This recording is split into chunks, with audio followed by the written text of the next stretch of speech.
मिनिटं. हो या 2 मिनिटं या. या ओ ताई या ना. हो काकी इथे हो माहिती देत आहेत ते इथे गावात. टेन्शन येतं पोलीस बघितलं की सगळ्यांना टेन्शन येऊन जातं. या इकडे उभे राहा या. या 2 मिनिटं उभे राहा. काळजी करू नका, माहिती द्यायची जी खूप महत्त्वाची. सगळ्यांनी पहिले मोबाईल काढा. मी तुमचे फक्त 5 ते 10 मिनिटं घेणार, जास्त घेणार नाही. ठीक आहे, सगळ्यांनी मोबाईल बाहेर काढा. मोबाईल बाहेर काढला.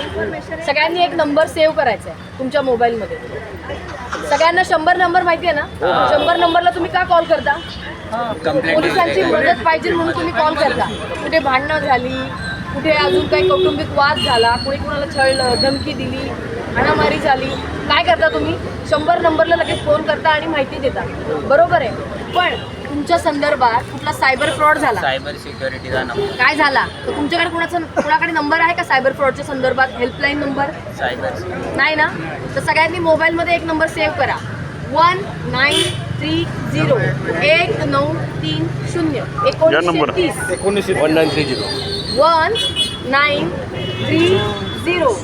1930 हा नंबर सगळ्यांनी आपल्या मोबाईलमध्ये सेव्ह करा. तिथून तुम्ही घरी गेलात, तुमचे नातेवाईक असतील, मित्रमैत्रिणी असतील, आजूबाजूचे शेजारी कोणाच्याकडे असतील, सगळ्यांना सांगा की सगळ्यांनी एक नंबर मोबाईलमध्ये सेव्ह करायचा. 1930 1930 1930 हा जो मोबाईल नंबर आहे हा हेल्पलाईन नंबर आहे. तुमच्याकडे तुम्हाला कुठलाही अननोन फ्रॉड व्यक्तीचा, सगळ्यांना सगळं माहिती आहे. यूट्यूब सगळे बघतात, इंस्टाग्राम बघतात, रील्स बघतात, सगळ्यांना सगळी माहिती आहे की आपल्यासोबत स्कॅम कसा होतो, फ्रॉड कसा होतो, पैसे कसे ट्रान्सफर होतात, माहिती आहे का? हे सगळ्यांना सगळं माहिती आहे. तुम्ही रील्स बघता, तुम्हाला सगळं माहिती. मी सांगण्याची पण गरज नाही. तरी पण माझं काम आहे की तुम्हाला हे अवेअर करणं, जनजागृती करणं. तुम्ही काय करता? फक्त रील बघता, ती स्वाईप करता, वर करता, अरे हे नाही असं होतं, ते शेजाऱ्याबरोबर झालं होतं, ह्याच्यासोबत असं झालं होतं, त्याच्यासोबत झालं, माझ्यासोबत काही होणार नाही. पण तुमची ही वेळ येणार, तुमच्यासोबत सुद्धा स्कॅम घडणार आणि शनिवार रविवार तर हे खूप मोठ्या प्रमाणावर चालतं. तर हे होऊन न द्यायला, हे थांबवण्यासाठी आपण काय करू शकतो? तर आपली कोणतीही माहिती, OTP, Aadhaar card, bank details, PAN card, कुठलीही माहिती काहीही मागितलं तरी कोणाला शेअर करायचं नाही.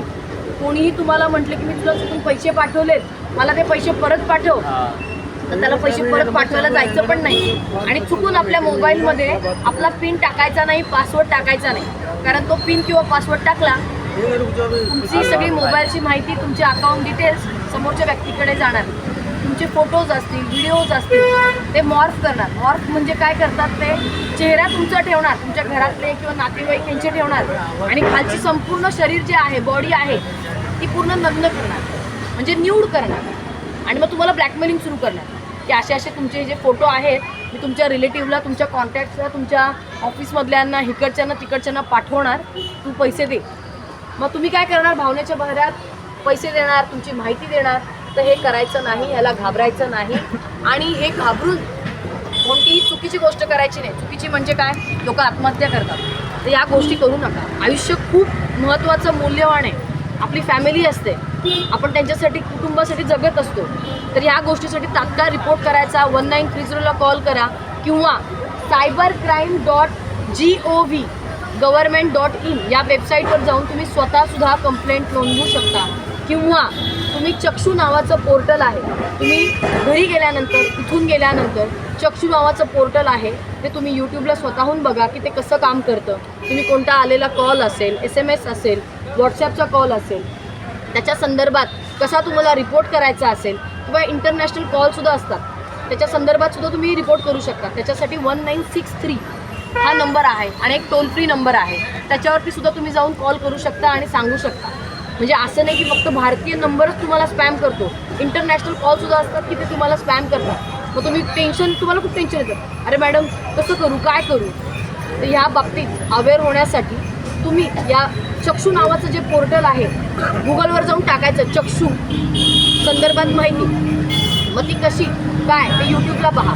त्याच्यावरती तुम्ही कॉलला, SMSला, व्हिडिओ कॉलिंगच्या संदर्भात तुम्ही स्वतः कंप्लेंट करू शकता. आणि काहीच नाही झालं, 1930 नंबर आहे आणि ते पण तुम्हाला समजलं नाही, तर मग आम्ही आहोतच.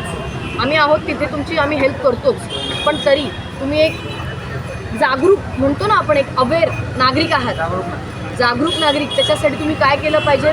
कोणालाही OTP देऊ नका. तुमचे बँक डिटेल्स, आधार कार्ड, पॅन कार्ड, इलेक्ट्रिसिटी, हे ते काही कुणाला शेअर करू नका. कुणाचे मेसेज अननोन व्यक्तीचे, अनोळख्या व्यक्तीला भाव पण देऊ नका, काही माहिती पाठवू नका, पैसे घेऊ नका, देऊ नका, कॉन्फरन्स कॉलवर जाऊ नका, आपले पिन टाकू नका. बस हे करू नका तर तुम्ही त्याच्यापासून वाचणार. मी एक प्रश्न विचारू. विचारा. आता दुनियेत चंद्रावर मंगळावर चाललेले आहे, मग ह्याच्यावर कंट्रोल होत नाही काय? त्याच्यावरती अवेअरनेस हाच कंट्रोल आहे. कारण माणूस आहे तर माणसाकडून चुका होतात, बरोबर आहे. हां. तर त्याचप्रमाणे माणूस काय करतो, चुकाच्या नादामध्ये माहिती देऊन टाकतो. तर हे रोखण्यासाठी आपण स्वतः, नॉलेज तुमच्याकडे सगळ्यांकडे आहे. यूट्यूब बघताय, रील बघताय, वाचताय, न्यूजपेपर वाचताय, सगळीकडून तुम्हाला माहिती मिळते. पण सर्वात महत्त्वाचं आहे की त्या नॉलेजचा, त्या ज्ञानाचा वापर करा. सतर्क राहा, ज्ञानाचा वापर करायला शिका. मुलांना सुद्धा शाळेत तेच सांगतात की तुम्हाला ABCD वगैरे सगळं येतं, तुम्ही पाठ करता, पण त्याचा कसा वापर केला पाहिजे, ते काय केलं पाहिजे हे बघितलं पाहिजे. आणि आपण माणूस आहे तर आपल्यासोबत सुद्धा फ्रॉड होणारच आहे, ठीक आहे. हेच सांगायचं होतं. आणि तो नंबर सेव्ह करा, 1930-1930 आणि cybercrime.gov.in ही वेबसाईट लक्षात ठेवा. आणि बाकीच्यांना पण ही माहिती द्या. थँक्यू.